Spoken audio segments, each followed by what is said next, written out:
কেউ যখন আপনাকে জিজ্ঞেস করে ভাই বা আপা কেমন আছেন, তখন আপনি বলছেন ভালো আছি বা সুস্থ আছি।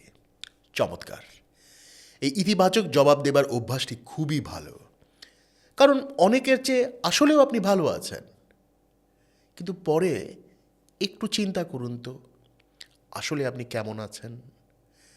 আপনি হয়তো এর মধ্যেই ডাক্তারের কাছ থেকে ঘুরে এসেছেন, নানা ধরনের চেক আপ করে এসেছেন এবং রিপোর্ট এসেছে সব নর্মাল। ভালো কথা। এবার আপনি নিজেকে প্রশ্ন করুন, সকালে ঘুম ভাঙার পর যখন সারাদিনের কাজের শিডিউলটা আপনার মনের সামনে চলে আসে, তখন কোন অনুভূতি নিয়ে আপনি বিছানা ছাড়েন?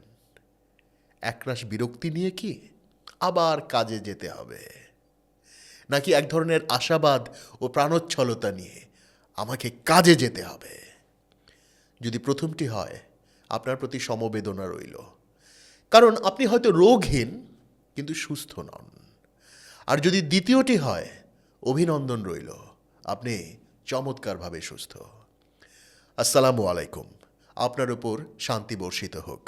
আমি প্রাণজিৎ লাল শীল, কাজ করছি পজিটিভ লাইফস্টাইল নিয়ে। বিশ্ব স্বাস্থ্য সংস্থা সুস্থতার সংজ্ঞা দিতে গিয়ে তারা বলছেন, শারীরিক, মানসিক, সামাজিকভাবে ভালো থাকার নামই হচ্ছে সুস্থতা। আমরা কোয়ান্টামেও তাই বলি, তবে আমাদের সুস্থতার সংজ্ঞাটা আরেকটু গভীর। সুস্থতা মানে হলো জীবনের স্বপ্ন পূরণের জন্যে আনন্দিত চিত্তে নিরলস কাজ করার সক্ষমতাই হচ্ছে সুস্থতা। আজকে আমরা দেখব কেন শুধু রোগহীন হওয়াই যথেষ্ট নয়, বরং প্রতিদিন নতুন উদ্যমে কাজ করার শক্তি আসল সুস্থতা। পবিত্র কোরআনের সূরা বালাদের 4 নম্বর আয়াতে বলা হয়েছে, নিশ্চয়ই আমি মানুষকে কষ্ট ও পরিশ্রম নির্ভর করে সৃষ্টি করেছি। স্রষ্টা মানুষকে কষ্ট বা পরিশ্রম করতে কিন্তু বাধ্য করেননি, বরং যে মানুষ কষ্ট ও পরিশ্রম করে আনন্দিত চিত্তে, বিরক্তিহীনভাবে এবং ধারাবাহিকভাবে, তিনি ভালো থাকবেন সব দিক থেকে। এ আয়াতে সেটি বোঝানো হয়েছে।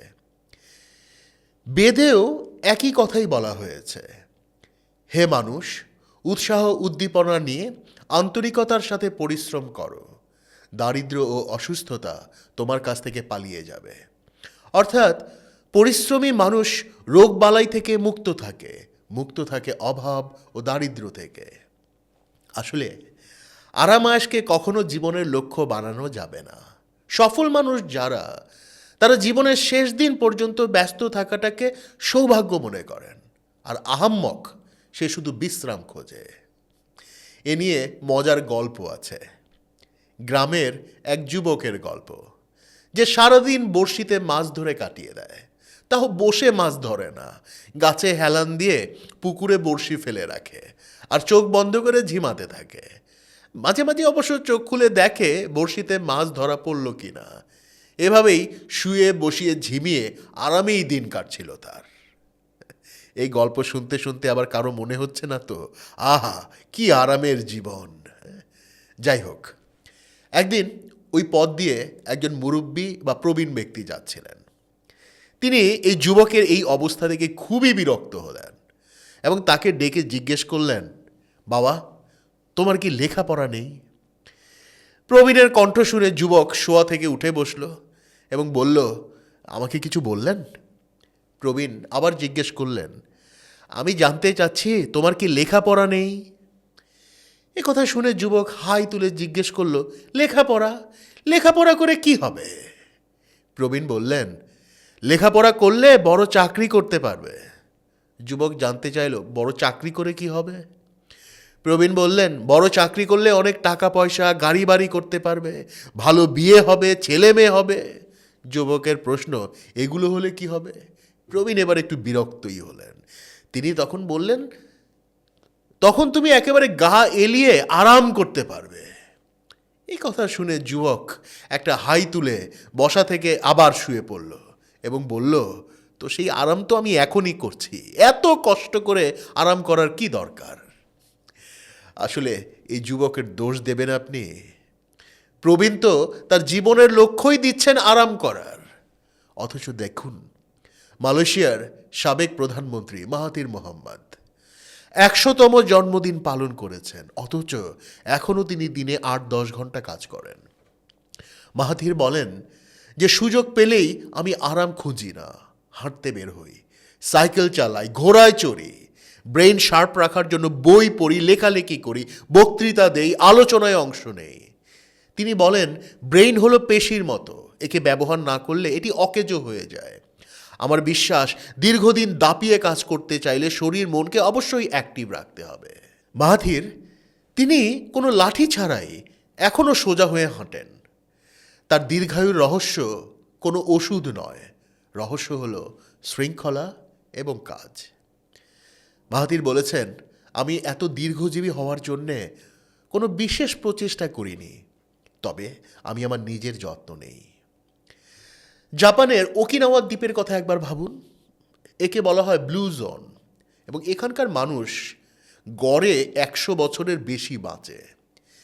বিজ্ঞানীরা গবেষণা করে দেখেছেন যে এর অন্যতম কারণ হচ্ছে তাদের জীবনের একটা উদ্দেশ্য তারা ঠিক করে নিয়েছেন। জাপানি ভাষায় তারা একে বলেন ইকিগাই। তারা কখনোই রিটায়ার বা অবসর নেন না, শেষ বয়স পর্যন্ত তারা বাগান করেন, মাছ ধরেন। কোয়ান্টামে আমরা ভালো কাজে ব্যস্ত থাকাটাকে এ কারণেই সবসময় উৎসাহিত করি, এবং আমাদের একটা জনপ্রিয় অটো সাজেশনও আছে, আপনারা হয়তো অনেকেই জানেন, যত আরাম তত ব্যারাম, যত ব্যস্ত তত সুস্থ। আপনি এখন জানতে চাইবেন তাহলে করণীয়টা কি?